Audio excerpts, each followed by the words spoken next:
皆さん、こんにちは。陽介です。今日はですね、昨日あったことからお話しさせてください。子供を車で塾に送っていく途中で、ふと幼稚園の前を通ったんですよね。そしたら桜が咲いていたんです。車の中からだったので一瞬だったんですけど、ピンク色がパッと目に入ってきました。あ、もうそんな季節なんだなぁと思いました。先週まではまだつぼみだったんですよね。つぼみというのはまだ開いていない花のことです。小さくて硬くてまだ準備中という感じですね。それがもう咲いていたんです。毎年のことなのに毎年同じように感動するんです。不思議ですよね。というわけで今日のテーマは桜と花見です。日本の春を代表するこの美しい花についてたっぷりお話ししたいと思います。さて、皆さんは最近桜のニュースを見ましたか？今年2026年は桜の開花がいつもの年より少し早かったんです。開花というのは花が咲き始めることですね。名古屋では3月17日にちに開花しました。これはいつもの年より7日も早いんですよね。私は愛知県に住んでいるので、名古屋の桜が咲いたというニュースを聞いたとき、え、もうと思いました。そして東京では3月19日にちに開花しました。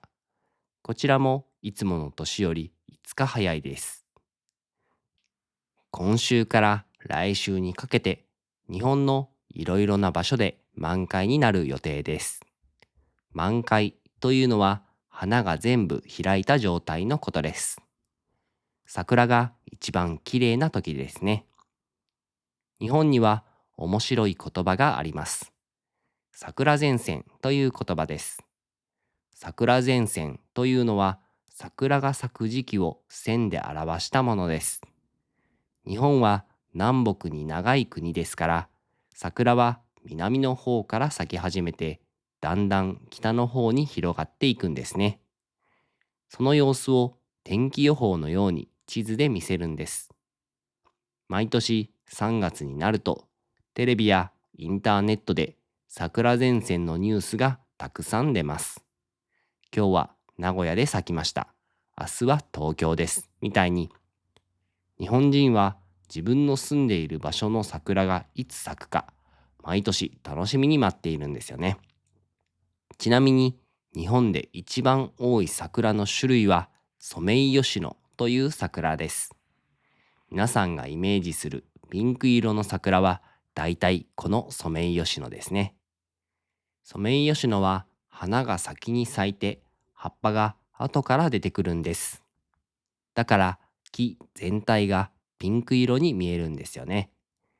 葉っぱの緑がないからピンクだけ目に入る。それがとても綺麗なんです。でもなぜ日本人はこんなに桜が好きなんでしょうか？日本には梅とか藤とかアジサイとか綺麗な花がたくさんありますよね。でも桜は特別なんです。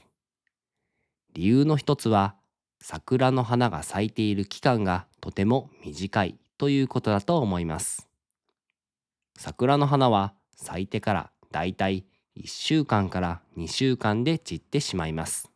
散るというのは花びらが木から落ちることです。たった2週間なんです。だからこそ、今見なきゃ、今楽しまなきゃという気持ちになるんですよね。もう一つの理由は、桜が春が来たという合図だからです。日本の冬は寒いですから、桜が咲くと、ああ、やっと春が来たなと感じるんです。暗くて寒い季節が終わって、明るくて暖かい季節が始まる。その象徴が桜なんです。象徴というのは何かを代表するものという意味ですね。公園全体がピンク色になったり、川の両側が桜のトンネルのようになったり、日本には桜の木がとても多いんですよね。学校の校庭、公園、川沿い、お寺の境内、つまりお寺の中の敷地ですね。それから道路の脇。日本中至るところに桜の木が植えられています。だから春になると日本中がピンク色に染まるんですよね。じゃあ桜を見て何をするのか。そう、花見ですよね。でも花見ってただ花を見るだけじゃないんです。花見というのは桜の花を見ながら外で食べたり飲んだりすることです。もちろん散歩しながら桜を見るのも花見ですけど、多くの日本人がイメージする花見は桜の木の下にシートを敷いて、みんなで座ってお弁当を食べたりお酒を飲んだりすることなんですよね。実は花見の歴史はとても古いんです。今から1000年以上前、奈良時代には貴族、つまりお金持ちの偉い人たちが花を楽しむ会をしていました。でもその頃は桜じゃなくて梅の花を見ていたんです。面白いですよね。それが平安時代になるとだんだん桜の方が人気になっていきました。そして江戸時代、今から400年くらい前になると一般の人たちも桜を楽しむようになりました。お城の周りや川沿いに桜の木をたくさん植えて、みんなで花見をするようになったんです。つまり最初は特別な人だけの楽しみだったものが、だんだんみんなの楽しみに変わっていったんですね。今では誰でも無料で桜を楽しむことができます。公園に行けば目の前に桜がある。これって考えてみるとすごく贅沢なことですよね。だから花見は日本で何百年も続いている伝統、つまり昔から続いている習慣なんです。現代の花見はもっと気軽です。家族で公園に行ってお弁当を持っていく人もいます。友達同士で集まってコンビニで買ったおにぎりやお菓子を持ってくる人もいます。会社の人たちと行く人もいますね。春になるとスーパーやコンビニに桜味のお菓子がたくさん並ぶんですよね。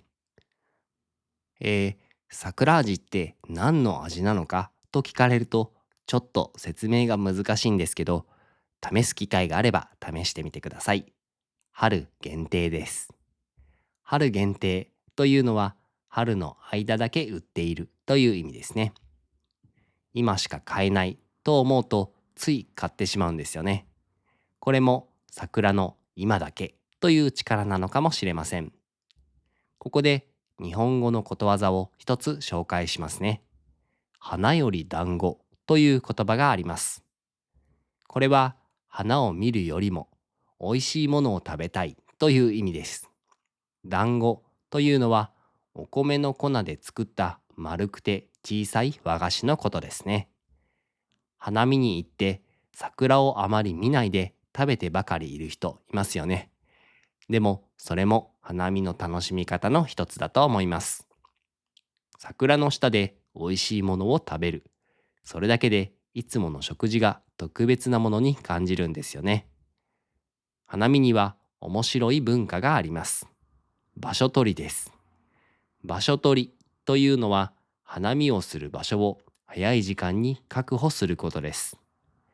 人気のある公園では桜の木の下の良い場所はすぐになくなってしまうんですよね。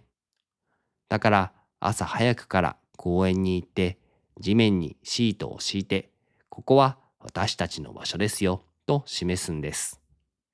花見は夕方から始まるのに朝の7時や8時に場所を取りに行く人もいるそうです。最近は会社での花見をするところも減っているので、こういう場所取りは減ってきているみたいです。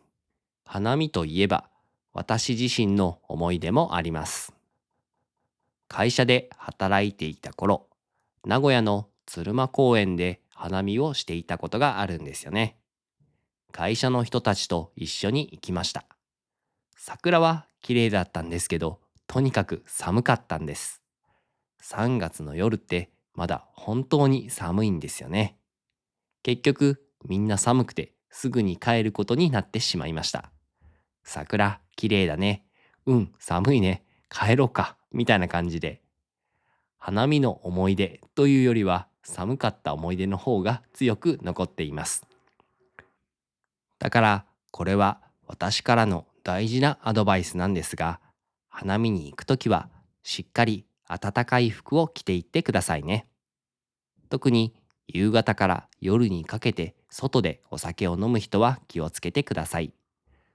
お酒を飲むと体が暖かくなった気がするんですけど、実際には体温が下がっているんですよね。楽しくて気がつかないうちに体が冷えてしまうことがあります。花見の後に風邪をひく人結構多いんです。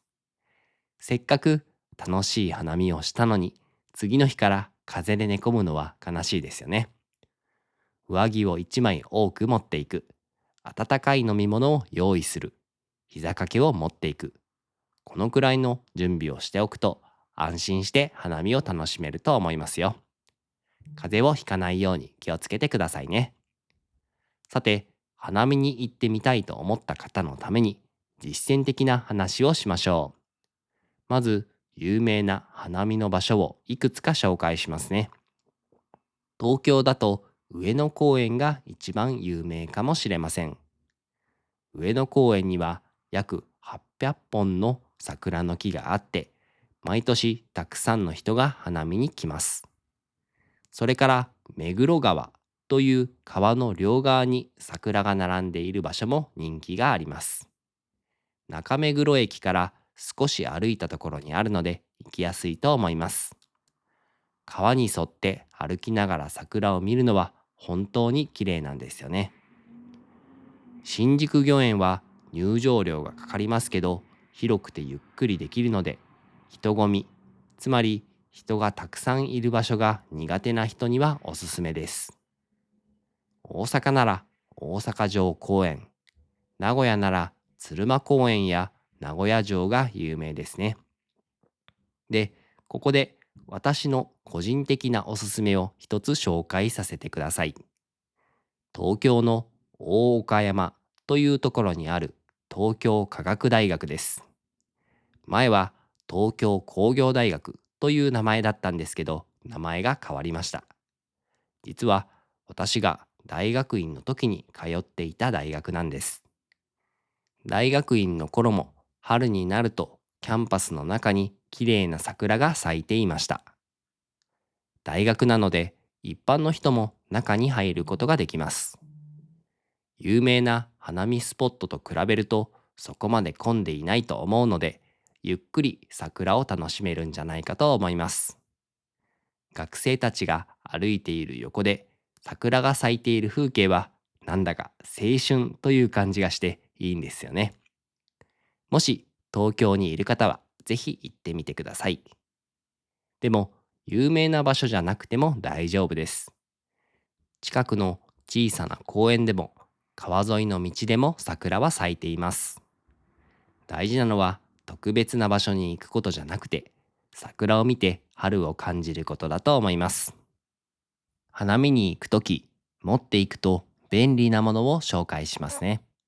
まず、レジャーシート。これは地面に敷くシートのことです。100円ショップでも売っていますよ。それから温かい飲み物。3月はまだ少し寒いので、温かいお茶やコーヒーがあると嬉しいです。あと、ウェットティッシュ。外で食べるときは手が汚れやすいですからね。ゴミ袋も忘れないでください。日本の花見では自分のゴミは自分で持って帰るのがマナーです。ゴミ箱が用意してある公園はそこにしっかり捨てて帰りましょう。花見の時間帯についても少し話しますね。昼間の花見は太陽の光の中で桜がきれいに見えます。家族で行くなら昼間がいいと思います。一方で夜桜も人気があります。夜桜というのは夜にライトアップされた桜を見ることです。ライトに照らされた桜は昼間と全然違う雰囲気でとても幻想的なんですよね。幻想的というのはまるで夢の中にいるような不思議で綺麗な様子のことですね。デートで行く人も多いですね。ただ夜桜は寒いです。さっきも言いましたけど、3月の夜はまだかなり冷えます。暖かい服を忘れないようにしてください。さっき桜の花は1週間から2週間で散ると言いました。日本人はこの散るということに特別な美しさを感じるみたいなんです。普通、花が散るのは悲しいことですよね。せっかく綺麗に咲いたのにもう終わりかと。でも多くの日本人は散っていく桜を見て綺麗だなぁと感じるんです。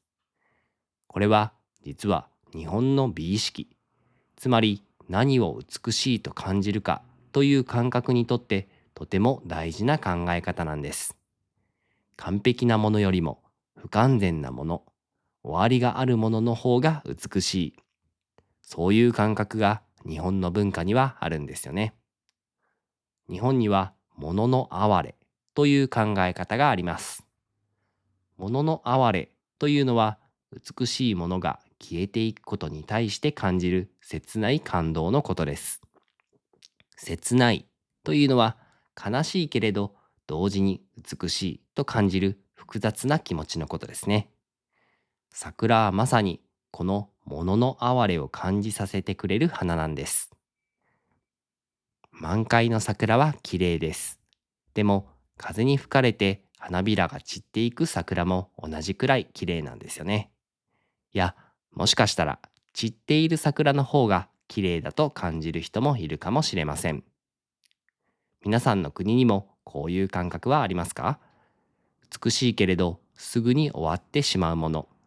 だからこそ大切に感じるもの。もしかしたら形は違っても似たような感覚があるかもしれませんね。さて、今日の話も最後の方に来ました。日本語に一期一会という言葉があります。一期一会というのは一生に一度しかない出会いを大切にするという意味です。もともとはお茶の世界の言葉なんですけど、今は広く使われていますね。桜を見るときもこの一期一会の気持ちが大切だと思うんです。今年の桜は今年だけのものです。来週にはもう散り始めているかもしれない。だからこそ今この桜をしっかり見ておきたいですよね。皆さんもぜひ今年の桜を楽しんでください。日本にいる人は外に出て桜を見てほしいです。では今日も聞いてくださってありがとうございます。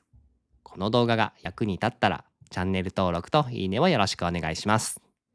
ではまた次回の動画でお会いしましょう。バイバーイ。Yosuke teaches Japanese every day, bringing words and phrases, come what may. From hiragana to kanji, you'll see. Learning's fun with Yosuke, come with me.